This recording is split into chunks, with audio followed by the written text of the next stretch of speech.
اعوذ باللہ من الشیطان الرجیم بسم اللہ الرحمن الرحیم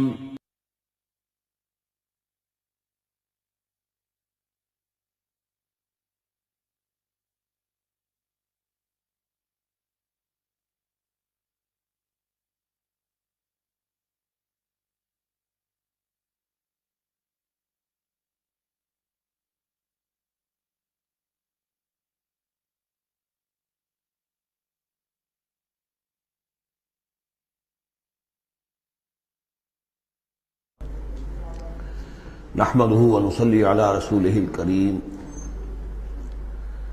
اما بعد فقد قال الله تبارك وتعالى كما ورد في سورة المجادلة اعوذ بالله من الشيطان الرجيم بسم الله الرحمن الرحيم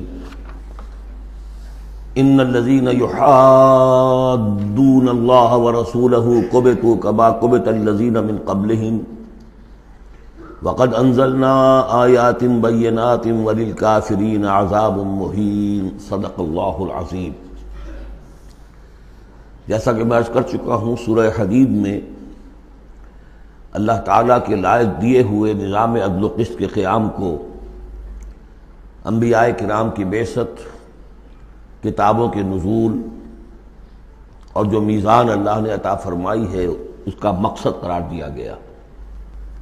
ظاہر بات ہے کہ اس نظام عدل و قسط کو قائم کرنے کے لیے ایک جد و جہد، ایک سعی کرنی پڑے گی، اور اس میں یقیناً رکاوٹ ڈالی جائے گی ان لوگوں کی طرف سے کہ جو ایک غیر عادلانہ نظام میں مفادات اٹھا رہے ہوں، جن کو کہ کچھ پریولیجز حاصل ہوں۔ مثلا فرض کیجئے کسی معاشرے کے اندر سیاسی ریپریشن ہے، جبر ہے، ظاہر بات ہے کوئی ڈکٹیٹر ہیں، کچھ لوگ ہیں کہ جنہوں نے دوسرے لوگوں کو دبایا ہوا ہے، وہ کبھی پسند نہیں کریں گے کہ لوگوں کو ان کے حقوق مل جائیں۔ یا کسی معاشرے کے اندر زیادہ نمایاں چیز جو ہے وہ معاشی استحصال ہے، اکنامک ایکسپلائٹیشن ہے۔ نتیجہ کیا ہوگا کہ ایک طبقہ ہوگا غرباء کا، ہیو ناٹس کا، ایک ہوگا ہیوز کا۔ وہ ہیوز والے جو ہیں کبھی نہیں چاہیں گے کہ نظام بدلے، وہ رجسٹ کریں گے ٹوتھ اینڈ نیل۔ لہذا ایک کشاکش، ایک تصادم ناگزیر ہے۔ اس تصادم کے لیے دو گروہ نمایاں ہوتے چلے جائیں گے، ایک جو اللہ کے دین کے پر ایمان رکھنے والے اور جنہوں نے اپنی زندگیوں کو اس کام کے لیے وقف کر دیا ہو کہ اللہ کے دین کو نافذ کریں، دوسرے وہ کہ جو اس کی مخالفت کریں گے۔ اب ان دونوں کی کشاکش اور دونوں کے لیے علیحدہ علیحدہ عنوان ہیں جو تجویز کیے جا رہے ہیں سورہ مجادلہ میں۔ ارشاد ہوا ان الذین یحادون اللہ ورسولہ، یہ یحادون یہ بھی حدید سے ہی بنا ہے، محاددہ باب مفاعلہ، جیسے جوہد سے مجاہدہ تو محاددہ مقاتلہ باب مفاعلہ، یعنی سخت مخالفت، پوری طاقت کے ساتھ مخالفت۔ یقیناً وہ لوگ جو پوری قوت کے ساتھ مخالفت کرنے پر تل گئے ہیں اللہ کی اور اس کے رسول کی، اور ظاہر بات ہے کہ اللہ اور اس کے رسول سے مراد اللہ کا دین ہے۔ اللہ تعالیٰ کی ایک تکوینی حکومت تو پوری دنیا میں ویسے ہی قائم ہے، اللہ کی کوئی کیا مخالفت کرے گا؟ اللہ کے رسول صلی اللہ علیہ وسلم سے بھی ذاتی پرخاش کسی کو کچھ نہیں تھی، کوئی ذاتی چپقلش نہیں تھی، جیسا کہ سورہ انعام میں ہم نے پڑھا ہے وَلَٰكِنَّ الظَّالِمِينَ بِآيَاتِ اللَّهِ يَجْحَدُونَ، یہ تو اللہ کی آیات کا انکار کر رہے ہیں۔ اے نبی جنگ آپ سے نہیں ہے ان کی، وہ تو ہمارے دین سے ہے۔ تو یعنی وہ لوگ کہ جو پوری قوت کے ساتھ مقابلہ کر رہے ہیں، مخالفت کر رہے ہیں اللہ کی اور اس کے رسول کی، یعنی اس کے دین کی اور اس کے دین کے قیام کی۔ دین بھی اگر رکھا رہے کتابوں میں لکھا ہوا اور مزید پی ایچ ڈیز اس پہ آپ کرتے رہیے، کتابیں لکھتے رہیے، تو انہیں کوئی اعتراض نہیں، لیکن جب آپ یہ کہیں گے کہ اس دین کو قائم کرنا ہے تو یہ ہے بات کہ جو بہرحال ٹھنڈے پیٹوں برداشت نہیں کی جا سکتی۔ ان الذین یحادون اللہ ورسولہ کبتوا کما کبت الذین من قبلہم، وہ خوار ہو گئے، تباہ ہو گئے جس طریقے سے کہ ان سے پہلے کے لوگ تباہ ہوئے تھے۔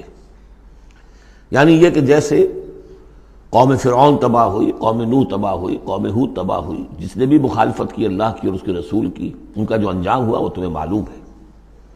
وَقَدْ أَنزَلْنَا آیَاتٍ بَيِّنَاتٍ، اور ہم اتار چکے ہیں روشن آیات. یعنی مکی صورتوں میں یہ سارے واقعات آ چکے ہیں. بڑی بڑی قومیں جو تم سے کہیں بڑھ کر، اے قریش اور اے عرب کے مشرکوں، تم سے کہیں بڑھ کر زیادہ طاقتور تھے، ان کو ہم نے ہلاک کیا. وَلِلْكَافِرِينَ عَذَابٌ مُّهِينٌ، یہ تو دنیاوی عذاب تھا جو ان پر آیا، ابھی ان کے لیے عذاب مہین جو ہے ذلت والا عذاب آخرت کے اندر ہے. یوم یبعثہم اللہ جمیعا فینبئہم بما عملوا، جس دن کہ اللہ تعالیٰ ان سب کو اٹھائے گا بعث بعد الموت، اور پھر انہیں جتلا دے گا جو انہوں نے عمل کیے تھے. احصاہ اللہ ونسوہ، اللہ نے تو ان کو محفوظ رکھا ہوا تھا، ان کا ریکارڈ تھا، ایک ایک عمل ان کا جو ہے وہاں پر موجود تھا. وَنَسُوا، وہ بھول بھی چکے تھے کہ انہوں نے کیا کیا زیادتیاں کی ہیں، کیا کیا حرام خوریاں کی ہیں، وہ تو بھول چکے تھے. وَاللَّهُ عَلَىٰ كُلِّ شَيْءٍ شَهِيدٌ، اور اللہ تعالیٰ تو ہر چیز پر گواہ ہے، خود نگران ہے. أَلَمْ تَرَ أَنَّ اللَّهَ يَعْلَمُ مَا فِي السَّمَاوَاتِ وَمَا فِي الْأَرْضِ، کیا تم نہیں دیکھتے کہ اللہ تعالیٰ تو جانتا ہے جو کچھ بھی ہے آسمانوں میں اور جو کچھ بھی ہے زمین میں. ما یکون من نجوا ثلاثۃ الا هو رابعهم، نہیں ہوتے کبھی بھی تین آدمی سرگوشیاں کرتے ہوئے مگر یہ کہ ان کا چوتھا اللہ ہوتا ہے. جماعتی زندگی میں ایک بڑا فتنہ پیدا ہو جاتا ہے کہ گروپ بندی ہو جائے، اور پھر وہ گروپس جو ہیں خفیہ جو ہے چیمیں گوئیاں شروع کر دیں. ایک جماعت ہے، اس جماعت میں ظاہر بات ہے اختلاف رائے بھی ہو سکتا ہے، لیکن اختلاف رائے کے لیے جو فورم ہے جہاں اختلاف رائے کا اظہار ہونا چاہیے وہاں اختلاف کیا جائے، اس کے قواعد و ضوابط کو ملحوظ رکھتے ہوئے. اس کی بجائے پرورٹڈ ذہنیت جو ہوتی ہے، تخریبی ذہنیت ہوتی ہے، وہ یہ ہے کہ اپنی ایک علیحدہ سی لابی بنا کر اور اپنے ہی مشورے کر رہے ہیں، گفتگویں کر رہے ہیں، تاکہ اپنے خیال میں تو اور پختہ سے پختہ ہوتے چلے جائیں. اگر عام ڈائیلاگ ہو تو اس میں تو پورا موقع ہوتا ہے کہ آج آپ کو کوئی خیال آیا ہے لیکن کل آپ کو اس کی غلطی آپ پر واضح ہو جائے، اور جو دوسرا خیال ہے آپ اس کے قائل ہو جائے کہ نہیں وہ بات واقعی میری سمجھ میں نہیں آئی تھی، اب سمجھ میں آ گئی ہے. لیکن اگر اس کی بجائے اوپن ڈائیلاگ کی بجائے اگر یہ خفیہ سرگوشیاں شروع ہو جائیں تو یہ گویا کہ پھر اس جماعت کے لیے یہ ایک بہت بڑا یوں سمجھیے کہ سم میں قاتل ہے، زہر ہے، مہلک زہر ہے. تو اس کا ذکر ہو رہا ہے. ما یکون من نجوا ثلاثۃ، جب کئی علیحدگی میں اور خفیہ مشورے کرتے ہیں تین افراد، الا هو رابعهم، اللہ تعالیٰ ان کے ساتھ موجود ہوتا ہے چوتھا. ولا خمسۃ الا هو سادسهم، نہیں ہوتے کوئی پانچ مگر یہ کہ ہوتا ہے اللہ چھٹا. ولا ادنی من ذلک، ادنا کیا ہوگا، دو ہوں گے ثلاثہ سے نیچے تو ان کے ساتھ تیسرا اللہ ہے. ولا اکثر، اس سے زائد ہو تب بھی اگر وہ خفیہ میٹنگز ہو رہی ہیں اور خفیہ سرگوشیاں ہو رہی ہیں تو اللہ تو ان کے ساتھ ہے. ہوا معہم اینما کانوا، یہ وہی الفاظ آ گئے جو سورہ حدید میں بھی آئے تھے. ہوا معکم اینما کنتم، اللہ ہوا معہم اینما کانوا، وہ تو موجود ہوتا ہے ان کے ساتھ جہاں کہیں بھی ہوں. ثم ینبئہم بما عملوا، پھر ان کو بتا دے گا، جتلا دے گا جو کچھ کہ انہوں نے عمل کیا تھا قیامت کے دن. ان اللہ بکل شیء علیم، یقینا اللہ ہر چیز کا علم رکھتا ہے. الم تر الی الذین نہوا عن النجوی، کیا تم نے دیکھا نہیں کہ وہ لوگ کہ جنہیں منع کیا گیا تھا نجوا سے. یہ آیت جو ہے سورہ نساء میں آ چکی ہے، آیت نمبر 114. لا خیر فی کثیر من نجواہم، اب اس سے ثابت ہو گیا کہ یہ سورہ مجادلہ اس کے بعد نازل ہو رہی ہے، اس لیے کہ اس کے بارے میں اشارہ کیا جا رہا ہے کہ ان کو منع کیا گیا تھا نجوا سے. ثم یعودون لما نہوا عنہ، پھر بھی وہ اعادہ کر رہے ہیں، دوبارہ اسی شے کا ارتکاب کر رہے ہیں جس سے وہ روکے گئے تھے. یہ منافقین تھے کہ جو سرگوشیاں کرتے تھے، علیحدہ جا کر باتیں کرتے تھے، اسکیمیں بناتے تھے. کبھی وہ جن کے ساتھ ان کے دوستانہ تعلقات تھے یہود میں سے ان کے پاس جاتے تھے، کبھی آپس میں میٹنگیں کرتے تھے. وَيَتَنَاجَوْنَ بِالْإِثْمِ وَالْعُدْوَانِ وَمَعْصِيَةِ الرَّسُولِ، اور وہ جو سرگوشیاں کرتے ہیں وہ گناہ کے بعد کی کرتے ہیں، زیادتیوں کی کرتے ہیں، اور رسول کی معصیت، رسول کی نافرمانی. یہ سورہ نساء جب ہم پڑھ رہے تھے تو میں نے آپ سے عرض کیا تھا، یاد ہوگا کہ منافقین پر بہت شاخ گزرتا تھا کہ ہم رسول کی اطاعت کریں، ہم اللہ کو مانیں گے، اللہ کی کتاب میں جو بات آ جائے گی اس پہ عمل کریں گے، لیکن یہ کیا ضروری ہے، یہ تو ہماری طرح کے ایک انسان ہے. پھر ہم سورہ قتال میں دیکھ چکے ہیں کہ انہوں نے از خود ایک مہم جوئی شروع کر دی ہے. کیا ضرورت تھی؟ یہ چھیڑ چھاڑ کیوں کی قریش کے ساتھ؟ کیوں جنگوں کا سلسلہ شروع کیا جس کے لیے کہ یہ مصیبت جو ہے بڑھتی چلی گئی؟ لہذا ان کے اوپر جو شاق گزر رہا تھا وہ تھا رسول کی اطاعت و معصیت الرسول، رسول کی نافرمانی. وَإِذَا جَاءُوكَ حَيَّوْكَ بِمَا لَمْ يُحَيِّكَ بِهِ اللَّهُ، اور جب وہ آپ کے پاس آتے ہیں تو آپ کو دعا وہ دیتے ہیں کہ جو اللہ نے آپ کو نہیں دی ہے. یہ ہم پڑھ چکے ہیں، سورہ نساء ہی میں یہ مضمون آیا تھا. تحیہ، عربوں کے ہاں سب سے بڑی دعا یہ تھی کہ حیاک اللہ، حیاتی ہوئے، اللہ تعالیٰ تمہاری زندگی دراز کرے، طویل کرے، اچھی زندگی دے. تو اس طرح کی بات ہے. لیکن وہ جب آتے تھے اس کے بعد اسلام میں اب جو گریٹنگز ہیں وہ السلام علیکم، لیکن وہ جب آتے تھے تو السلام علیکم جو السلام علیکم، سام کے معنی موت ہے. اے نبی آپ پر موت پڑے، اے مسلمانوں تم پر موت پڑے. لہذا وَإِذَا جَاءُوكَ حَيَّوْكَ بِمَا لَمْ يُحَيِّكَ بِهِ اللَّهُ وَيَقُولُونَ فِي أَنفُسِهِمْ. اب دیکھیے یہ نفسیاتی بات ہے. دل ہی دل میں وہ کہتے تھے پھر لولا يعذبنا الله بما نقول، اللہ ہمیں عذاب کیوں نہیں دے رہا ہمارے اس کہنے پر. اس کا کیا مطلب ہے؟ یہ رسول نہیں ہے.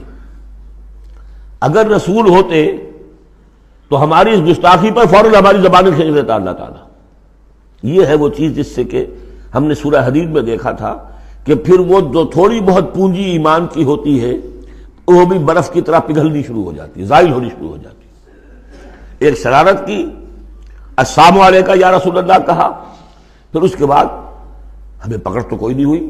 اس کا مطلب یہ اللہ کے رسول نہیں ہے. اللہ کے رسول ہوتے تو اللہ اپنے رسول کی یہ توہین اور یہ استہزاء کا بھی برداشت نہ کرتا. حسبہم جہنم، ان کے لیے تو اب جہنم ہی کافی ہے، موضوع ہے. یصلونہا، اس میں وہ داخل ہوں گے، فبئس المصیر، اور بہت برا ٹھکانہ ہے. یا ایھا الذین آمنوا اذا تناجیتم، اے اہل ایمان جب تمہیں کوئی سرگوشی کرنی ہو، علیحدہ جا کر بات کرنی ہو، فلا تتناجوا بالاسم والعدوان ومعصیۃ الرسول، تو دیکھو کسی گناہ کے کام کے لیے کوئی مشورہ ہو رہا ہے، اسکیم بن رہی ہے، کہیں کسی پر زیادتی کرنے کے لیے کوئی مشورہ کر رہا ہے خفیہ، یا رسول کی مخالفت، رسول کے احکام کی نافرمانی کی، یہ تمہاری سرگوشی کا موضوع نہیں ہونا چاہیے. وَتَنَاجَوْا بِالْبِرِّ وَالتَّقْوَىٰ، ہاں علیحدہ جا کر کسی کو کوئی بات سمجھانی ہے تو نیکی کی تلقین کرو، بھلائی کی تلقین کرو، صدقہ و خیرات کی تلقین کرو. وَاتَّقُوا اللَّهَ الَّذِي إِلَيْهِ تُحْشَرُونَ، اور دیکھو اس اللہ سے ڈرتے رہو، اس کا تقوی اختیار کرو جس کی طرف کہ تمہیں لازماً جمع کیا جائے گا. اِنَّمَا النَّجْوَىٰ مِنَ الشَّيْطَانِ، یہ نجوہ جو ہے یہ شیطانی عمل ہے، یہ شیطان کا کام ہے، یہ اس کی تحریک پر اور اسی کی طرف سے اس کے لیے تمہیں موٹیویشن ملتی ہے. لِيَحْزُنَ الَّذِينَ آمَنُوا، تاکہ اہل ایمان جو ہے وہ رنجیدہ ہوں. ایک تو یہ کہ یہ ساری ان کی اسکیمیں جو ہوتی تھی وہ اسی لیے ہوتی تھی مسلمانوں کو نقصان پہنچائیں. ظاہر بات ہے کوئی نقصان پہنچے گا وقتی اور عارضی طور پر تو طبع بشری کی بنا پر کچھ نہ کچھ رنج اور افسوس تو ہوگا. اور ایک اس میں اور بات بھی نفسیاتی یہ ہے کہ فرض کیجئے کہ آپ نے دیکھا 3-4 آدمی ادھر خسر پسر کر رہے ہیں تو خواہ خواہ آپ کو خیال ہوتا ہے کہ یہ میرے بارے میں کوئی بات کر رہے ہیں، اور اس سے کہ آپ کی طبیعت پر ایک الٹا اثر ہوتا ہے. کبھی کبھی خاص طور پر ایسا بھی ہوتا ہے کہ آپ کی طرف کسی نے دیکھ بھی لیا مسکرا کے، اور یہ در حقیقت انہیں ستانے کے لیے، چڑھانے کے لیے. لِيَحْزُنَ الَّذِينَ آمَنُوا، تاکہ اہل ایمان جو ہے وہ حزن سے دو چار ہوں، دلگیر ہوں، دل گرفتہ ہوں. وَلَيْسَ بِضَارِّهِمْ شَيْئًا، حالانکہ یہ شیطان کوئی ضرر نہیں پہنچا سکتا انہیں کچھ بھی، إِلَّا بِإِذْنِ اللَّهِ، مگر اللہ کے اذن سے. اللہ کی طرف سے کوئی آزمائش آنی ہے تو آئے گی، کوئی روک نہیں سکتا، لیکن شیطان اپنے ارادے سے، اپنے اختیار سے کوئی ضرر نہیں پہنچا سکتا. وَعَلَى اللَّهِ فَلْيَتَوَكَّلِ الْمُؤْمِنُونَ، اور اہل ایمان کو توکل کرنا چاہیے صرف اللہ پر. اہل ایمان کا توکل اور بھروسہ یہ کچھ نہیں ہوگا ان کے کیے، تم اپنا فرض ادا کرو، اللہ تعالیٰ تمہارے ساتھ ہے. یا ایھا الذین آمنوا اذا قیل لکم تفصحوا فی المجالس فافصحوا یفصح اللہ لکم. یہ بھی ان منافقین کا طرز عمل تھا کہ مجالس میں جب حضور کی عام مجلس ہے تو اس میں 3-4 آدمی ذرا قریب ہو کر ایک گچھا سا بن کر بیٹھے ہوئے ہیں، اور جو یہ بات ہو رہی ہے حضور فرمائیں ساتھ ساتھ وہ فقرے بھی چست کرتے جا رہے ہیں. پھر یہ کہ وہ علیحدہ بیٹھتے تھے کہ ہمارے فقرے یہ سچے مسلمان نہ سن لے کہیں، تب تو پکڑ ہو جائے گی ہماری. تو گویا کہ ایک گچھا سا بن کر وہ بیٹھے ہوئے ہیں، بہت قریب قریب ہو کر، اپنا ایک علیحدہ سا حلقہ بنا کر. تو اس کے لیے اگر ان سے کہا جائے کہ کھل کر بیٹھو، اس طریقے سے یہ جگہ جگہ پر علیحدہ گروپ بنا کر نہ بیٹھو، کھل کر بیٹھو، معلوم ہو کہ ایک اجلاس ہے، ایک اجتماع ہو رہا ہے۔ فافصحوا، تو تم کھل کے بیٹھا کرو، اللہ تعالیٰ تمہارے لیے کشادگی پیدا کر دے گا۔ بڑی عمدہ انداز ہے نصیحت کا۔ وَإِذَا قِيلَ انشُزُوا فَانشُزُوا يَرْفَعِ اللَّهُ الَّذِينَ آمَنُوا مِنكُمْ، اور جب کہا جائے کہ اٹھ کھڑے ہو تو چلے جایا کرو، اٹھ جایا کرو۔ یہ بھی ہوتا تھا کہ ایک میٹنگ ہے، مشورہ ہے، گفتگو ہوئی ہے، کوئی مسئلہ طے ہو گیا ہے، اب یہ ہمیں اقدام کرنا ہے، یہ فیصلہ کرنا ہے۔ اب یہ کہ جب مجلس برخاست ہوئی وہ بیٹھے ہوئے وہیں پر کچھ ایک گروپ بنا کر اب اس کے اوپر تبصرے ہو رہے ہیں۔ یہ بھی در حقیقت بحیثیت مجموعی جماعت کے اندر ایک سوء ظن کی سی فضا پیدا کرنے والی شے ہے۔ اب جب اجتماع تھا، بیٹھے تھے، اجتماع ختم ہو گیا، اب جائیے۔ جب کہا جائے کہ اٹھ جاؤ تو اٹھ جایا کرو، اٹھ کھڑے ہوا کرو۔ یرفع اللہ الذین آمنوا منکم، اللہ تعالیٰ تم میں سے جو واقعی اہل ایمان ہے ان کے درجات بلند کرے گا۔ والذین اوتوا العلم درجات، اور جن کو اللہ تعالیٰ نے علم دیا ہے، حقیقی علم دیا ہے، ان کے درجات بلند کرے گا۔ واللہ بما تعملون خبیر، اور اللہ تعالیٰ جو کچھ تم کر رہے ہو اس سے باخبر ہے۔ یا ایھا الذین آمنوا اذا ناجیتم الرسول فقدموا بین یدی نجواکم صدقہ، اہل ایمان جب تم رسول سے کوئی تنہائی میں بات کرنا چاہو تو ذرا اپنی اس علیحدگی کی بات سے پہلے کچھ صدقہ دیا کرو۔ اب اس کا بھی پس منظر سمجھیے، یہ چیزیں سمجھ میں نہیں آ سکتی اگر جماعتی ایک شکل سامنے نہ ہو اور اس میں ایک جد و جہد کی شکل۔ ہوتا کیا ہے کہ کچھ لوگ وہ اپنی حضور سے قرب ظاہر کرنے کے لیے اور اپنی حیثیت کو علیحدہ ممیز کرنے کے لیے، حضور ذرا مجھے آپ سے علیحدگی میں بات کرنی ہے تاکہ لوگ دیکھ لیں یہ کوئی بڑا چودھری ہے، بڑا اہم آدمی ہے، یہ علیحدگی میں جا کے بات کر رہا ہے، تو بڑا یعنی یہ کہ حضور کو بھی اس پر اعتماد ہے، اور وہ اپنی ایک نمایاں حیثیت ظاہر کرنے کے لیے۔ اور جو ان میں منافق تھے، جو عبداللہ ابن ابی کے بارے میں آپ کو بتا چکا ہوں کہ جب حضور جمعے کا خطبہ دینے کھڑے ہوتے تھے تو پہلے صف میں ہوتا تھا، پہلے کھڑا ہو جاتا تھا خود، اور کہہ رہے لوگوں دیکھو توجہ سے سنو، یہ اللہ کے رسول ہے، تاکہ اس کی اپنی حیثیت ایک ظاہر ہو جائے کہ وہ یہاں کا چودھری ہے۔ اور وہ تھا مدینے کا چودھری، اس لیے کہ خزرج کا سردار تھا، اور خزرج بڑا قبیلہ تھا، اور طے کر چکے تھے اہل مدینہ کہ اسے بادشاہ بنا لیں گے، اپنا نظام بنائیں گے، چونکہ بہت عرصہ ہو گیا تھا انہیں باہم لڑتے ہوئے اوس اور خزرج کو۔ اب وہ چاہ رہے تھے کوئی ایک نظام ہو جائے، ہمارا بھی ایک بادشاہ ہو کوئی، اور اس کے لیے تاج بن چکا تھا، بس تاج پوشی باقی تھی کہ حضور تشریف لے آئے جو بے تاج بادشاہ بن گئے۔ اب اس کے جو بادشاہی کے خواب تھے سارے کے سارے جو ہیں وہ ختم ہو گئے، لہذا اس کے اندر دشمنی اول روز سے تھی، تو وہ بھی اپنی اس حیثیت کو ظاہر کرنے کے لیے کھڑے ہو کر کہتا تھا۔ اسی طرح یہ کہ اذا ناجیتم الرسول، تو اب آپ نے چونکہ مال سے تو محبت بہت تھی، حضور نے کہا کہ پہلے کو صدقہ دے کر پھر ذرا آ کے حضور سے بات کیا کرو۔ ٹیکس لگا دیا اللہ تعالیٰ نے حضور سے علیحدہ گفتگو کا۔ اب وہ تو اس سے پہلوتی کر گئے، اور تھا صرف یہی بتانا تھا کہ یہ لوگ جو بہت قریب آ کے حضور سے باتیں کیا کرتے تھے، ان کو مال سے اتنی محبت ہے کہ کوئی صدقہ دے کر اور پھر حضور سے علیحدہ گفتگو کرنے کے لیے کوئی آمادہ نہیں ہوا ان میں سے۔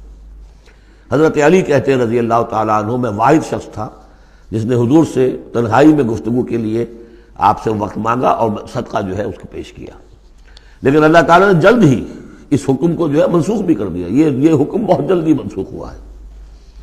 یا ایھا الذین آمنوا اذا ناجیتم الرسول فقدموا بین یدی نجواکم صدقہ ذالک خیر لکم واطہر، یہ تمہارے لیے بہت بہتر بھی ہے اور بہت پاکیزہ بات ہے۔ فإن لم تجدوا فإن اللہ غفور رحیم، ہاں اگر تم غریب ہو، تمہیں نہیں تمہارے پاس کوئی شے ہے تو اللہ تعالیٰ غفور اور رحیم ہے، یہ گنجائش رکھتی تھی۔ لیکن ظاہر بات ہے منافقین تو غریب نہیں تھے، متمول لوگ تھے، مرفع الحال لوگ تھے۔ اس کے بعد فرمایا اشفقتم ان تقدموا بین یدی نجواکم صدقات، کیا تم ڈر گئے اس سے کہ رسول کے ساتھ اپنی تنہائی کی بات اور ملاقات سے پہلے کوئی صدقہ دو؟ فإذ لم تفعلوا وتاب اللہ علیکم، تو جب تم نے یہ نہیں کیا تو اللہ تعالیٰ نے بھی تمہاری توبہ کو قبول کیا، تم پر نظر عنایت فرمائی۔ فاقیموا الصلاۃ وآتوا الزکاۃ وأطیعوا اللہ ورسولہ، تو بس ٹھیک ہے، نماز قائم رکھو، زکوٰۃ ادا کرو، اور اللہ اور اس کے رسول کی اطاعت کرتے رہو۔ واللہ خبیر بما تعملون، اور اللہ باخبر ہے اس سے کہ جو تم کر رہے ہو۔ تو یہ حکم آیا بہت عارضی طور پر اور بہت جلد ختم بھی کر دیا گیا، لیکن یہ کہ اس سے وہ لوگ نمایاں ہو گئے کہ جو پہلے بہت ہی بار بار آتے تھے اور علیحدہ سے مشورے کرتے تھے اور اپنی ایک حیثیت جو ہے اس کا اظہار اس طریقے سے کیا کرتے تھے جب اس حکم کے بعد چند دن تک وہ نہیں آئے تو معلوم ہو گیا ہوگا، اور پھر ان کو بھی شرم آئی ہوگی کہ اب دوبارہ ہم وہ کام نہ کریں۔ الم تر الی الذین تولوا قوما غضب اللہ علیہم، کیا تم نے غور نہیں کیا کہ وہ لوگ کہ جنہوں نے دوستی گانٹھی ہے ان سے کہ جن پر اللہ کا غضب ہے۔ یہاں مراد کون ہے؟ یہودی۔ یہودی کون ہے؟ مغضوب علیہم، جو لوگ ہیں مسلمانوں تم میں سے، چاہے اوس کے ہوں یا خزرج کے ہوں، جنہوں نے ان سے ابھی تک یارانے گانٹھے ہوئے ہیں، دوستیاں ہیں، حلیفی کے پرانے تعلقات کو ابھی تک نبھا رہے ہو۔ الم تر الی الذین تولوا قوما غضب اللہ علیہم ما هم منکم ولا منہم، وہ نہ تم میں سے ہے نہ ان میں سے۔ یہ منافقین کا یہ رول، لا الہ ہؤلاء ولا الہ ہؤلاء، مذبذبین بین ذلک، سورہ نساء میں ہم پڑھ چکے ہیں۔ وَيَحْلِفُونَ عَلَى الْكَذِبِ وَهُمْ يَعْلَمُونَ، اور وہ جانتے بوجھتے جھوٹے حلف اٹھاتے ہیں، قسمیں کھاتے ہیں، جھوٹی قسمیں کھاتے ہیں۔ أَعَدَّ اللَّهُ لَهُمْ عَذَابًا شَدِيدًا، اللہ تعالیٰ نے تیار کر رکھا ہے ان کے لیے ایک سخت عذاب۔ إِنَّهُمْ سَاءَ مَا كَانُوا يَعْمَلُونَ، یقیناً جو طرز عمل وہ اختیار کیے ہوئے ہیں وہ بہت ہی برا ہے۔ اتخذوا أيمانهم جنة، انہوں نے اپنی قسموں کو ڈھال بنا لیا ہے۔ جہاں کسی بات پر گرفت ہوئی، خدا کی قسم، اللہ گواہ ہے یہ معاملہ یوں نہیں تھا، یوں تھا۔ اب دوسرا شخص جو ہے شریف مسلمان ہے، وہ مروت میں آ کے اللہ کی قسم کھا رہا ہے تو کم سے کم چپ تو ہو جاتا تھا، اب میں کیا کروں؟ لہذا انہوں نے قسموں کو اپنی ڈھال بنا لیا۔ فصدوا عن سبیل اللہ، تو وہ رکتے بھی ہیں، روکتے بھی ہیں اللہ کے راستے سے۔ فلہم عذاب مہین، تو ان کے لیے اہانت آمیز عذاب ہے۔ لن تغنی عنہم اموالہم ولا اولادہم من اللہ شیئا، ان کے کچھ کام نہیں آئیں گے، نہ ان کے اموال نہ ان کی اولادیں، اللہ کے مقابلے میں کچھ بھی۔ اولئک اصحاب النار، یہ حقیقتاً جہنمی ہیں، ہم فیہا خالدون، اور اس میں ہمیشہ ہمیشہ رہیں گے۔ ایک بظاہر کون ہے؟ بظاہر تو محمد کے ماننے والے ہیں صلی اللہ علیہ وسلم۔ منافق کون تھے؟ اسلام کا دم بھرتے تھے، کہتے تھے ہم مسلمان ہیں۔ جو سورہ منافقون آئے گی اسی سلسلے میں، قسمیں کھاتے تھے، اذا جاءک المنافقون قالوا نشہد انک لرسول اللہ واللہ یعلم انک لرسولہ واللہ یشہد ان المنافقین لکاذبون۔ یہ منافق جو کہہ رہے ہیں جھوٹ کہہ رہے ہیں، حالانکہ بات تو کہہ رہے ہیں سچی ہے کہ آپ اللہ کے رسول ہیں، بات سچی کہہ رہے ہیں لیکن ہیں جھوٹے، اس لیے کہ ان کے دل میں آپ پر ایمان نہیں ہے۔ یوم یبعثہم اللہ جمیعا، جس دن کہ اللہ تعالیٰ ان سب کو اٹھائے گا، فیحلفون لہ کما یحلفون لکم، تو وہ اللہ کے سامنے بھی اسی طرح کی جھوٹی قسمیں کھائیں گے جیسے کہ آج تمہارے سامنے کھا رہے ہیں۔ یعنی یہ کہ ان کی عادت جھوٹی قسمیں کھانے کی اتنی پختہ ہو جائے گی کہ تمہارے سامنے جس طرح کی جھوٹی قسمیں کھاتے ہیں، ایسی جھوٹی قسمیں اللہ کے سامنے کھائیں گے، وہاں بھی جا کر یہ چوکنے والے نہیں ہیں۔ یحلفون لکم، جیسے تمہارے لیے قسمیں کھاتے ہیں، یحسبون انہم علی شیء، اور سمجھیں گے کہ ہم ہیں کسی نہ کسی بات پر، ہماری بھی کوئی حیثیت ہے، بہرحال ہم نے بھی کچھ نہ کچھ تو کام کیا تھا، ہم نے نمازیں پڑھی تھی، ہم نے روزے رکھے تھے، ہم نے آخر ایک وقت میں ہم اسلام قبول کیا تھا ہم نے۔ وَيَحْسَبُونَ أَنَّهُمْ عَلَىٰ شَيْءٍ أَلَا إِنَّهُمْ هُمُ الْكَاذِبُونَ، آگاہ ہو جاؤ کہ وہ حقیقت میں جھوٹے ہیں۔ استحوذ علیہم الشیطان، شیطان نے ان کو اپنے قابو میں کر لیا ہے، شیطان نے قابو پا لیا ہے ان پر۔ فَأَنْسَاهُمْ ذِكْرَ اللَّهِ، اور انہیں غافل کر دیا ہے، بھلا دیا ہے انہیں اللہ کی یاد۔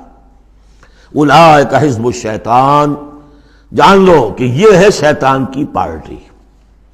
یعنی شیطان کی پارٹی جو ہے، ایک تو وہ ہے کہ جو کھلم کھلا سامنے سے وار کرنے والے ہیں، مشرکین مکہ تھے، کھلم کھلا جو بھی کر رہے تھے حضور کے خلاف، کھلم کھلا اقدام تھا ان کا۔ انہوں نے اپنی گردنیں کٹوائیں اپنے باطل معبودوں کے لیے، اپنے دین کے لیے، اپنے جو بھی ان کے توہمات تھے ان کے لیے۔ ایک یہ تھے یہودی، اور تیسرے تھے جو مسلمانوں کے اندر یہ ففتھ کالمسٹ عنصر جو تھا، کہ جو منافقین پر مشتمل تھا۔ ان کا اور معاملہ کھل کر آئے گا مزید اگلی صورت میں، سورہ حشر میں۔ یہ وہ لوگ ہیں جو مسلمانوں کے اندر ہوتے ہوئے حزب الشیطان کے اصل میں رکن تھے۔ اولئک حزب الشیطان الا ان حزب الشیطان هم الخاسرون، آگاہ ہو جاؤ کہ یہ شیطان کی پارٹی والے جو ہیں حقیقت میں یہی ہوں گے خسارے میں، یہی رہیں گے گھاٹے میں، یہی ہوں گے تباہ و برباد۔ اب یہ سائملٹینیس کنٹراسٹ ہے، جب حزب الشیطان کی یہ کارروائیاں اور ان کے یہ مختلف علامتیں بیان کر دی گئیں تو حزب اللہ کا ذکر ہو رہا ہے۔ ان الذین یحادون اللہ ورسولہ اولئک فی الاذلین، ابھی انہی کا ذکر جاری ہے۔ یقیناً وہ لوگ جو مخالفت کر رہے ہیں اور ایڑی چوٹی کا زور لگا رہے ہیں، یحادون اللہ ورسولہ اولئک فی الاذلین، یہ لوگ ہوں گے جو سب سے زیادہ ذلیل ہو کر رہیں گے، سب سے زیادہ ذلیل، اذل۔ اور سمجھ لیجئے کہ یہی بات سورہ نساء میں ہے، ان المنافقین فی الدرک الاسفل من النار، یقیناً منافقین جو ہے وہ آگ کے سب سے نچلے طبقے میں ہوں گے۔ اب وہ مضمون آ گیا ہے جو اس سے پہلے سورہ صافات میں بھی آ چکا ہے، اور بہت اہم ہے یہ مضمون، اور اہم مضامین میں نے کئی مرتبہ عرض کیا قرآن مجید میں کم سے کم 2 جگہ ضرور ہوتے ہیں۔ کتب اللہ لأغلبن انا ورسلی، اللہ نے طے کر دیا ہے، لکھ دیا ہے، میں لازماً، میں اور میرے رسول غالب آئیں گے۔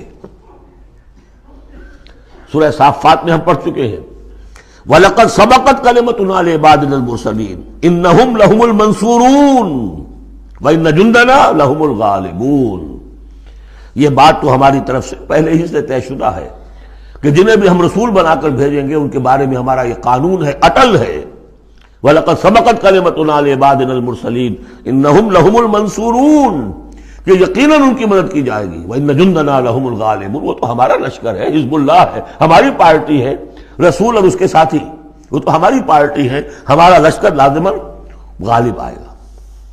یہاں بھی فرمایا ان الذین یحادون اللہ ورسولہ اولئک فی الاذلین، وہ تو نہایت ذلیل ہوں گے۔ کتب اللہ لأغلبن انا ورسلی، اللہ نے لکھ دیا ہے کہ میں اور میرے رسول غالب آ کر رہیں گے۔ ان اللہ قوی عزیز، بے شک اللہ تعالیٰ زبردست ہے، زور آور ہے۔ اب اس میں جو لٹمس ٹیسٹ آ رہا ہے حزب اللہ میں ہے کون، اس میں جو سب سے بڑی بات ہے وہ یہ کہ اپنے سابقہ رشتوں کو، چاہے وہ باپ ہو، بیٹا ہو، بھائی ہو، حلیف ہو، دوست ہو، اگر وہ ایمان نہیں لایا اور آپ کے ایمان کی تلوار نے آپ کے اور اس کے درمیان کے رشتے کو کاٹ دیا، تب تو آپ حزب اللہ میں ہیں، اور اگر وہ رشتہ جو ہے لگا رہا آپ کے ساتھ تو آپ حزب اللہ میں نہیں۔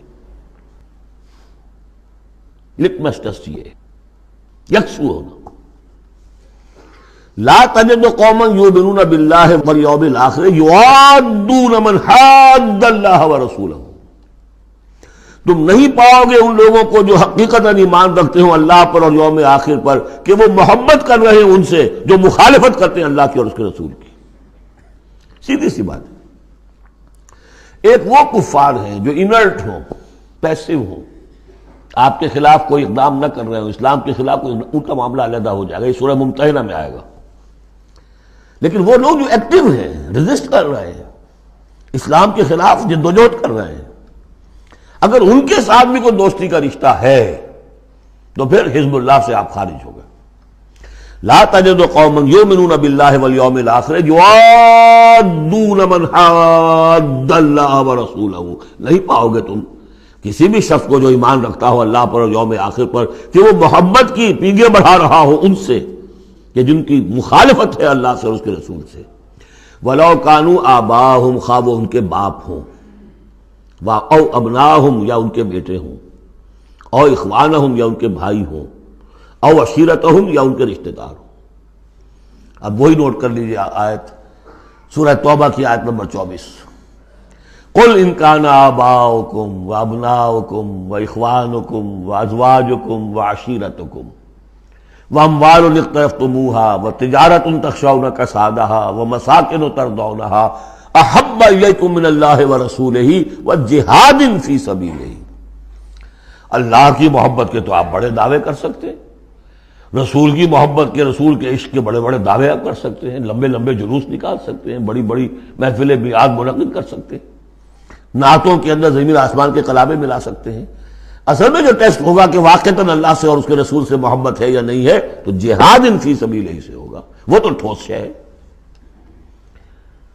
تو اگر وہ 8 چیزوں کی محبت ان 3 چیزوں کی محبت سے بڑھ گئی فتربصوا، تو جاؤ انتظار کرو، حتی یاتی اللہ بامرہ، یہاں تک کہ اللہ اپنا فیصلہ سنا دے۔ واللہ لا یہدی القوم الفاسقین، اللہ ایسے ناہنجاروں کو ہدایت نہیں دیتا۔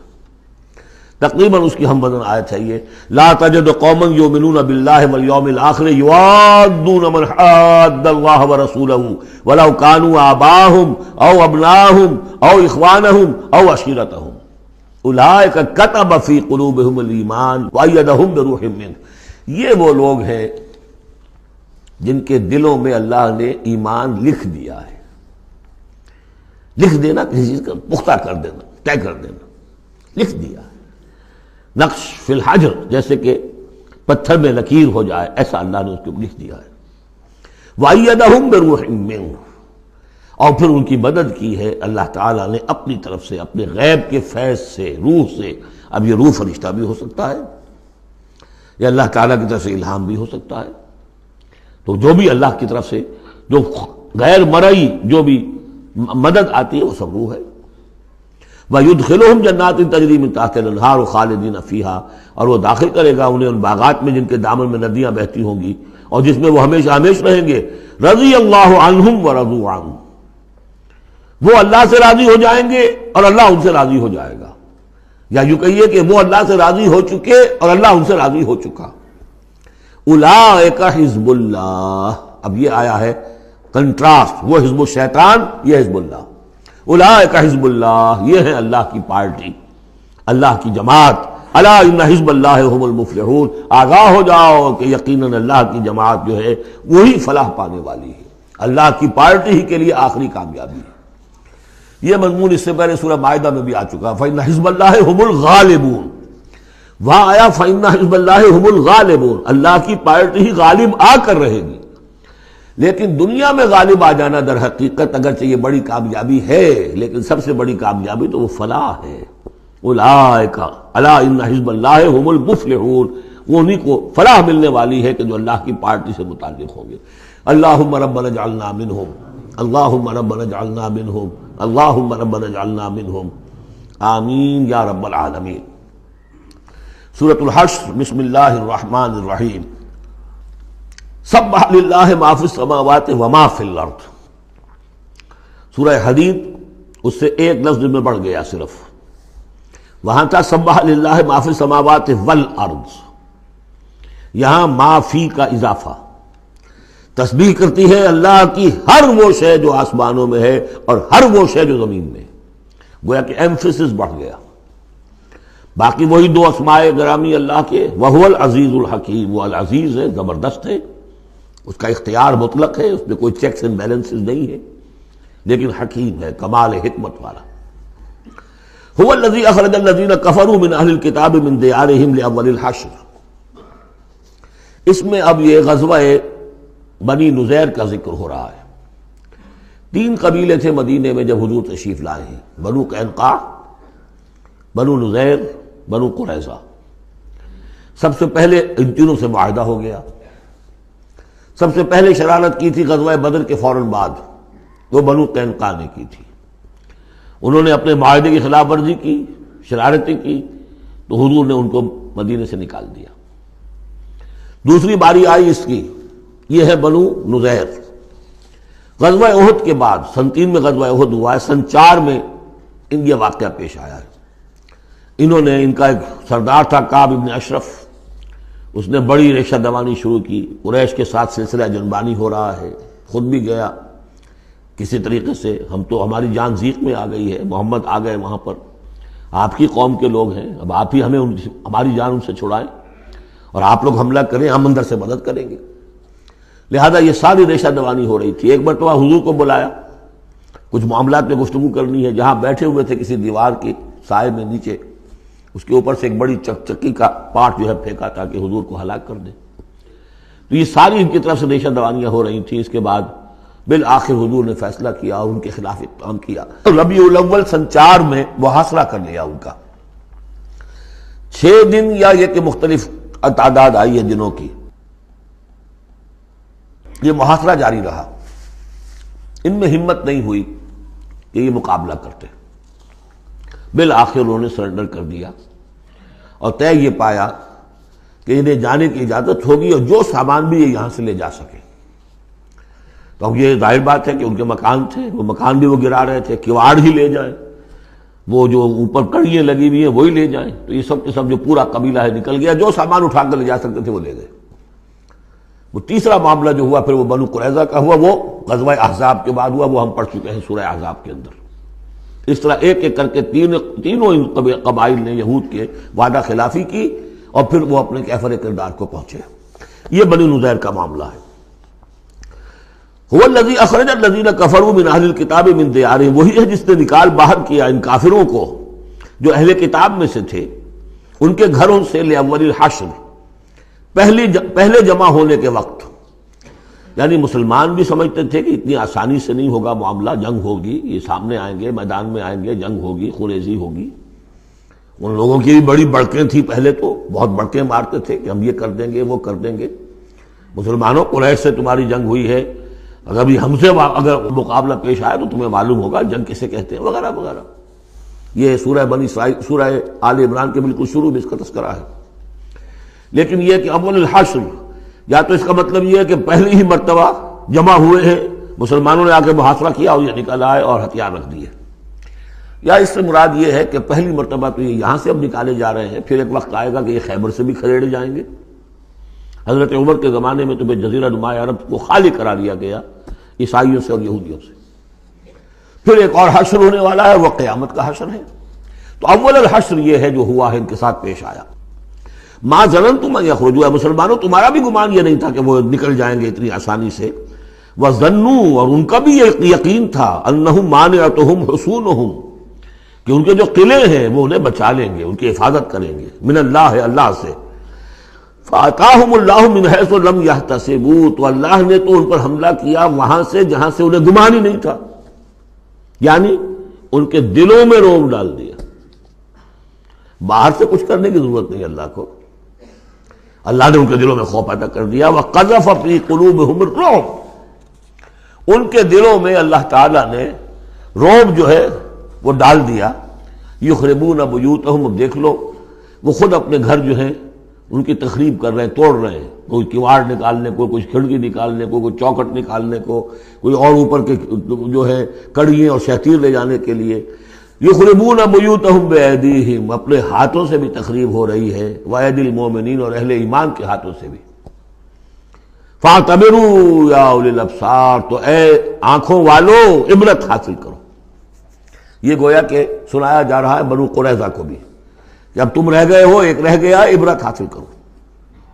وَلَوْلَا أَن كَتَبَ اللَّهُ عَلَيْهِمُ الْجَلَاءَ، اگر اللہ تعالیٰ نے پہلے سے یہ لکھ نہ دیا ہوتا کہ ان کو جلا وطن کیا جائے گا، لَعَذَّبَهُمْ فِي الدُّنْيَا، تو انہیں اور سخت عذاب دیتا دنیا کی زندگی میں. وَلَهُمْ فِي الْآخِرَةِ عَذَابُ النَّارِ، اور آخرت میں تو ان کے لیے آگ کا عذاب ہے ہی. ذَلِكَ بِأَنَّهُمْ شَاقُّوا اللَّهَ وَرَسُولَهُ، یہ اس لیے کہ انہوں نے اللہ اور اس کے رسول سے مخالفت کی، زندم زندہ کی. وَمَن يُشَاقِّ اللَّهَ فَإِنَّ اللَّهَ شَدِيدُ الْعِقَابِ، اور جو اللہ کے ساتھ، جو اس کے ساتھ زندم زندہ کرے، اللہ کے ساتھ اللہ کی مخالفت پر کمر کس لے، تو تم سمجھ لو کہ اللہ تعالیٰ تو پھر سزا دینے میں بہت سخت ہے. مَا قَطَعْتُم مِّن لِینَةٍ أَوْ تَرَكْتُمُوهَا قَائِمَةً عَلَىٰ أُصُولِهَا، جو بھی تم نے لینا، یہ ایک خاص قسم کے کھجور کا درخت ہوتا تھا لینا، ان کے جو یہ گڑھیاں تھیں، ان کے جو مکان تھے، حویلیاں تھیں، ان کے چاروں طرف جو ہے کھجوروں کے اس طرح کی باڑ سی جیسے لگی ہوئی تھی، ایک طرح کی فصیل کھجوروں کا درخت گھنے.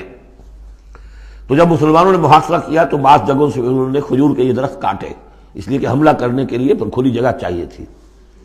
تو انہوں نے پھر پروپیگنڈا بنایا، اسکینڈل بنا دیا، دیکھو یہ اللہ کے رسول بنے پھرتے ہیں اور یہ اہل ایمان، اور یہ درخت کاٹ رہے ہیں. تو یہاں اللہ تعالیٰ نے اہل ایمان کے اس اقدام کی طرف اس کا جواز عطا فرمایا ہے کہ یہ تم نے صحیح کیا، تو غلط کام نہیں کیا.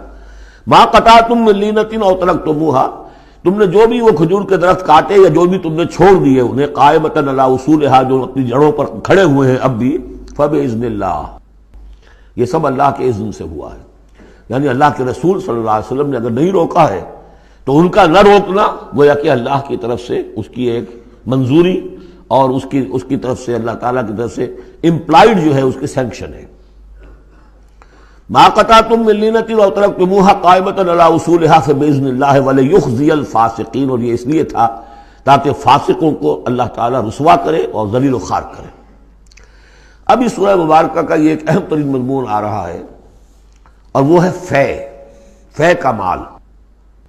مال غنیمت جب جنگ ہو اور جنگ کے نتیجے میں جو بھی مال ملے وہ مال غنیمت ہے. اس کا حکم سورہ انفال میں آ چکا. خمس جو ہے 5واں حصہ اللہ اور اس کے رسول کے لیے اور رسول کے قرابت داروں کے لیے اور مسکینوں کے لیے اور وابن السبیل اور مسافر کے لیے 4 حصے تقسیم ہو جائیں گے مجاہدین کے مابین جنہوں نے جنگ میں حصہ لیا، اور ان میں سے جو سواری والے ہوں گے دوہرا حصہ، اور جو پیدل ہوں گے انہیں اکیلا۔ یہاں اب ذکر ہو رہا ہے کہ جنگ کی نوبت نہیں آئی، لہذا یہ مال فے ہے، یہ غنیمت نہیں ہے، یہ مال فے ہے، اور یہ کل کا کل اللہ اور اس کے رسول کا ہے۔ گویا کہ اس میں کسی کو بھی مسلمان کو کوئی حصہ نہیں ملے گا سوائے اس کے کہ جو اللہ کا رسول کسی کو فقیر کو غریب کو مسکین کو دینا چاہے، وہ الگ بات ہے۔ وما افاء اللہ علی رسولہ، اور جو مال کے ہاتھ لگا دیا ہے اللہ نے اپنے رسول کے، منہم ان سے یعنی بنو نذیر سے، فما اوجفتم علیہ من خیر ولا رکاب، تو دیکھو اے مسلمانوں، تم نے ان پر نہیں دوڑائے نہ اپنے گھوڑے نہ اونٹ، ولیکن اللہ یسلط رسلہ علی من یشاء، یہ تو اللہ کی حکمت ہے، مشیت ہے، اس کی قدرت ہے، اللہ تعالیٰ مسلط کر دیتا ہے اپنے رسولوں کو جس پر چاہتا ہے۔ یہ خاص قدرت خدا بندی سے کہ اللہ نے ان کے دلوں میں رعب ڈال دیا، انہوں نے خود آ کے سرنڈر کر دیا، تو تمہیں تو جنگ کرنے کی نوبت پیش نہیں آئی، لہذا یہ مال غنیمت نہیں ہے۔ تو اللہ علی کل شیء قدیر، اللہ تعالیٰ ہر چیز پر قادر ہے۔ اب یہ حکم آ رہا ہے، ما افاء اللہ علی رسولہ من اہل القری، جو مال بھی ہاتھ لگا دے اللہ اپنے رسول کے ان تمام بستی والوں سے، فللہ وللرسول ولذی القربى والیتامى والمساکین وابن السبیل، اس کا جو مصرف ہے وہ یہ کہ اللہ اور اس کا رسول، اس سے مراد ہے اسلامی ریاست، پھر رسول کے اپنے اخراجات، اپنی ازواج مطہرات کا دار نفقہ، اپنا جو ذمہ داریاں ہیں معاشرتی، پھر رسول کے قرابت دار، ظاہر بات ہے ذی القربیٰ جو ہے وہ عام آدمی کے بھی قرابت دار ہیں، ان کے ساتھ حسن سلوک ہوتا ہے، تو رسول کے بھی تو قرابت دار ہیں، اور رسول کا کوئی اور ذریعہ معاش تو ہے نہیں۔ والیتامى والمساکین وابن السبیل، باقی اس کے علاوہ جو بھی مستحق ہیں، فقراء ہیں، غریب ہیں اور ان کے لیے محتاج ہیں، کہ لا یکون دولۃ بین الاغنیاء منکم، اور یہ اہم ترین اسٹیٹمنٹ آف آبجیکٹیوز ہے۔ مقصد کیا ہے؟ کہ لا یکون، تاکہ ایسا نہ ہو کہ دولت تمہارے امیروں ہی کے مابین چکر لگاتی رہے۔ یعنی ظاہر بات ہے کہ اب جو لوگ بھی جو جنگ میں حصہ لیا ہے، جن کے پاس گھوڑے بھی تھے اور اونٹ بھی تھے، اب ان کو دگنے حصے مل جاتے سارے اس مال میں سے، تو گویا کہ جو لوگ پہلے ہی سے کچھ مرفع الحال ہیں، جن کے پاس پہلے ہی کچھ ہے، انہی کی طرف مال اور بڑھ رہا ہے، اور جو بیچارے غریب ہیں وہاں کے، وہ گویا کہ اس سے ان کی غربت کے ازالے کی کوئی شکل نہیں ہو پائے گی۔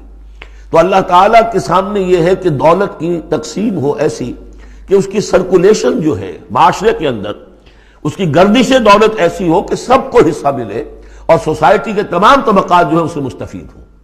کہ لا یکون دولۃ بین الاغنیاء منکم، تاکہ ایسا نہ ہو کہ یہ دولت، یہ سرمایہ، یہ مال تمہارے امیروں ہی کے مابین گردش میں رہے۔ اس کی ایک سادہ سی مثال میں دیتا ہوں کہ 1 کروڑ پتی کی بیٹی لاکھوں روپے کا جہیز لے کے 1 کروڑ پتی کے بیٹے کے گھر چلی گئی، گویا کہ وہ لاکھوں روپے کے جہیز نے گردش تو کی ہے، لیکن 1 کروڑ پتی سے نکل کے دوسرے کروڑ پتی کے ہاں چلی گئی۔ یہ دولت گردش کر رہی ہے اسی ایک اونچے طبقے کے اندر، انہی کے اندر جو ہے گردش ہو رہی، گردش ہے بھی اگر تو ان کے مابین۔ ہونا یہ چاہیے کہ یہ سوسائٹی کے تمام طبقات کے اندر اس کا نفوذ ہو رہا ہو، سب کو اس سے فیض پہنچ رہا ہو، تاکہ یہ جو اس قدر جو ہے اونچ نیچ ہے، اتنی عدم مساوات ہے، وہ ختم ہو۔ وہ مساوات کے تمام انسان بالکل برابر کر دیے جائیں، وہ تو نہ کبھی ہوئی ہے نہ ہو سکتی ہے، وہ تو کمیونزم بھی مر گیا اور ایک دن کے لیے بھی اس مساوات کو قائم نہیں کر سکا۔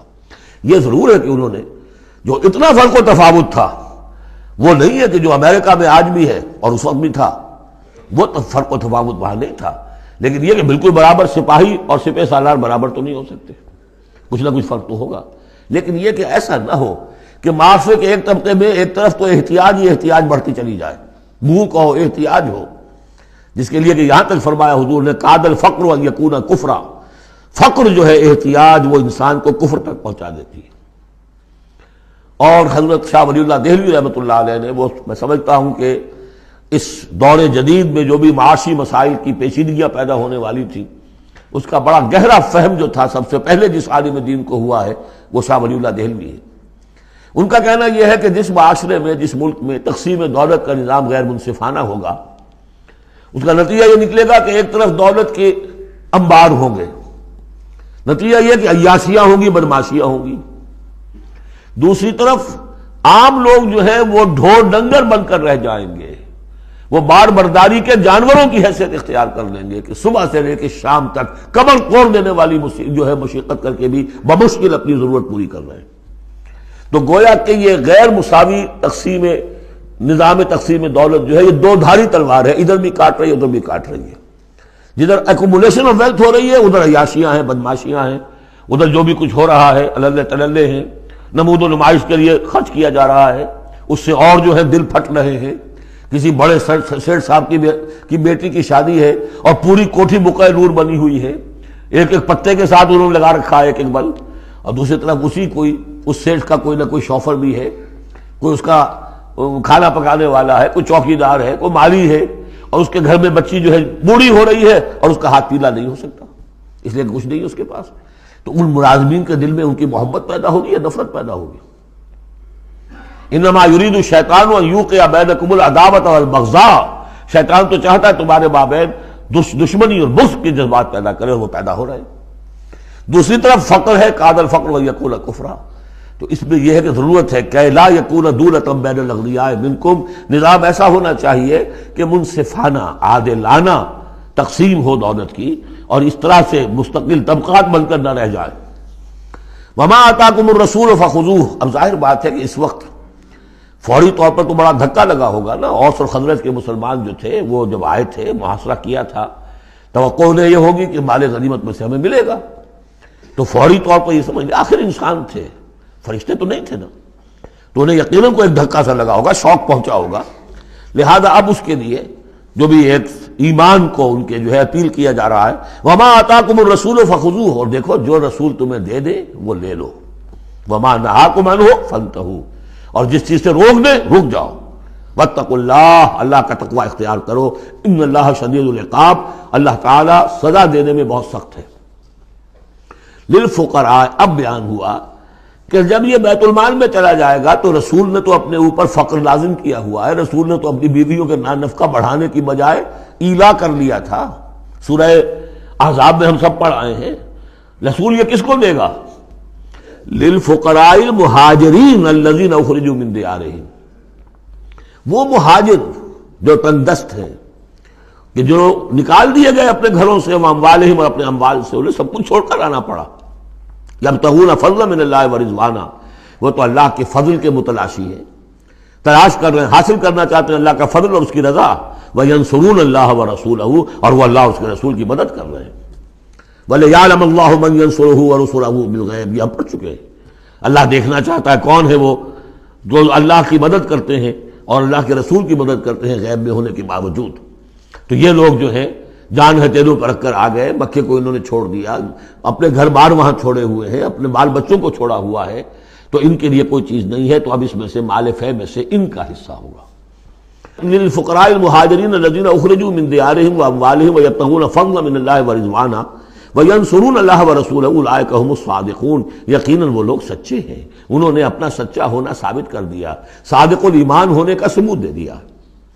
والذین تبوؤا الدار والایمان من قبلہم، اور جو لوگ گھروں میں آباد تھے اور جن کو پاس ایمان بھی تھا ان سے پہلے، یعنی ان کے آنے سے پہلے، یعنی انصار مدینے میں جو پہلے سے آباد تھے اور ان کے دلوں میں بھی ایمان پیدا ہو چکا تھا، وہ جب یہ مہاجرین آئے ہیں تو ان کا طرز عمل کیا تھا؟ جن کے دلوں میں ایمان تھا، یحبون من ہاجر الیہم، انہوں نے قطعاً گراں نہیں محسوس کیا کہ یہ ہجرت کر کے لوگ آ گئے ہیں، ہماری معیشت پر بوجھ بن جائیں گے، ہمارے لیے جو ہے یہ آبادی جو ہے اتنی بڑی اور بڑھ رہی ہے، ان کے پاس کوئی دولت نہیں ہے، سرمایہ نہیں ہے، کوئی انویسٹمنٹ نہیں کر سکتے، تو بجائے اس کے کہ وہ یہ محسوس کریں کہ ہمارے اوپر تو یہ بہت بڑا بوجھ آ گیا، یحبون من ہاجر الیہم، وہ تو محبت کرتے ہیں ان سے جنہوں نے ہجرت کی ہے، ان کی طرف آئے ہیں ان کے ہاں، ولا یجدون فی صدورہم حاجۃ مما اوتوا، اور وہ نہیں پاتے اپنے سینوں کے اندر کوئی بھی حاجت، کوئی تنگی اس چیز پر کہ جو انہیں دی جا رہی ہے، کہ انہیں کیوں دیا جا رہا ہے،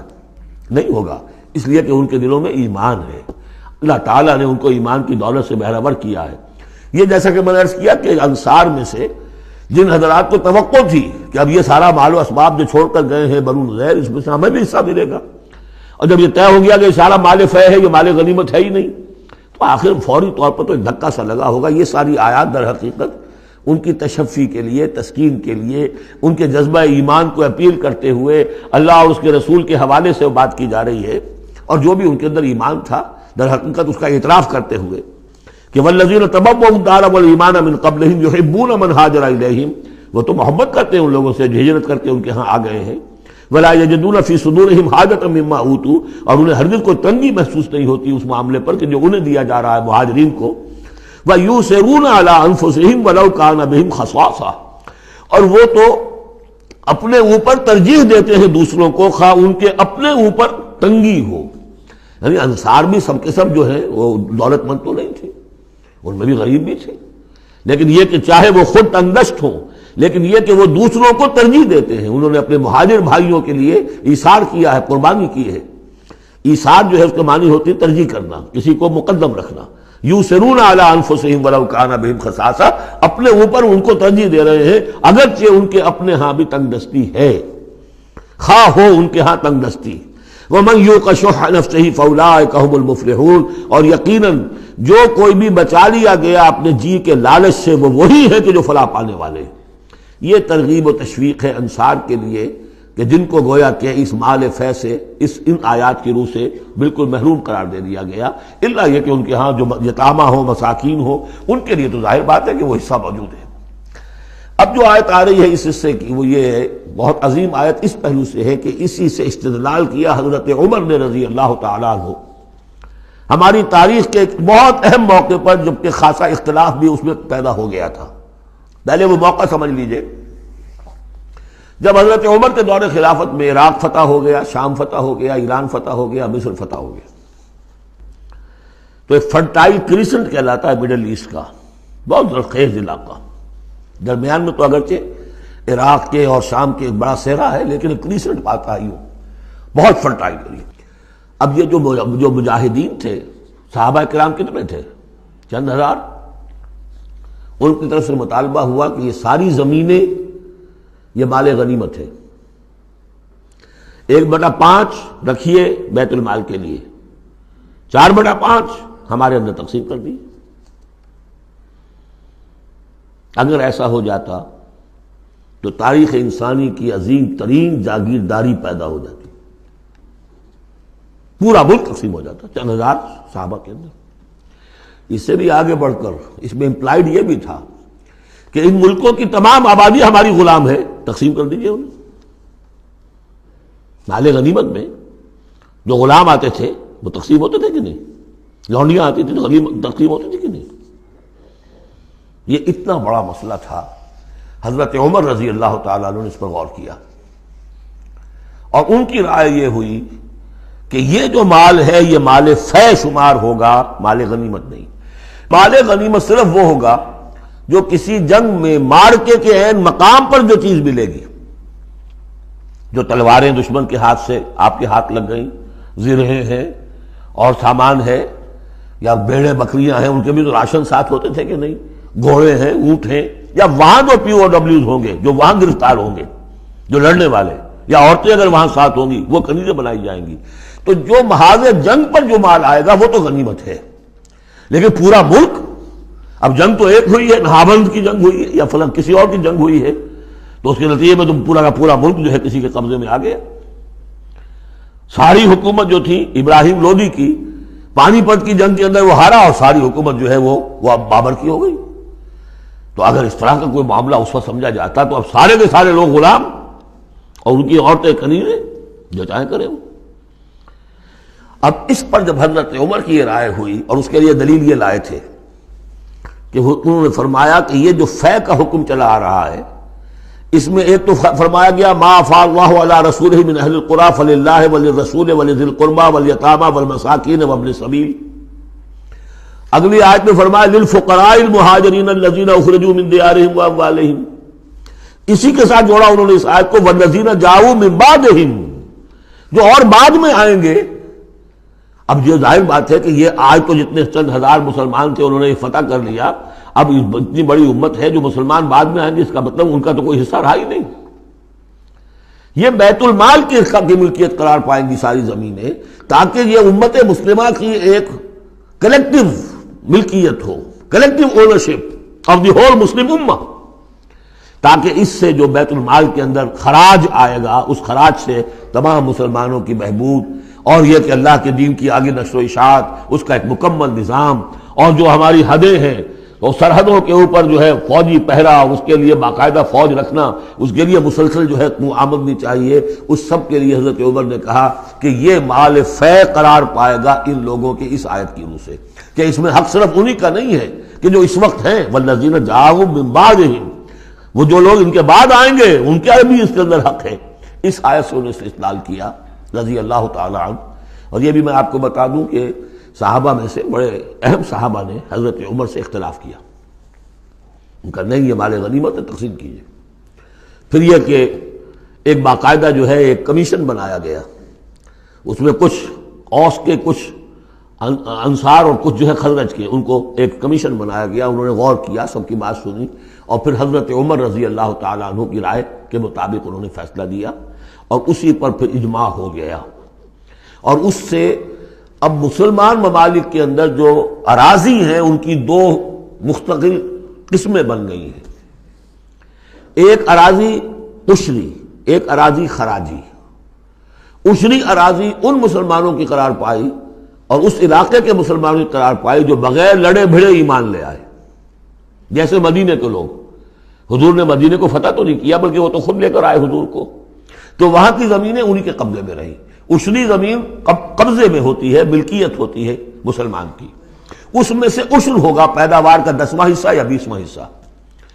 یہ زمینیں کہ جہاں کسی قوم نے، کسی فوج نے لڑ بھڑ کر پھر شکست کھائی ہو یا پھر کسی اور طریقے سے فتح کیا گیا ہو ملک، اگر مسلمانوں نے فتح کیا ہو تو وہاں کی ساری زمینیں خراجی ہیں، وہ کسی کی انفرادی ملکیت نہیں ہے بلکہ اجتماعی ملکیت ہے۔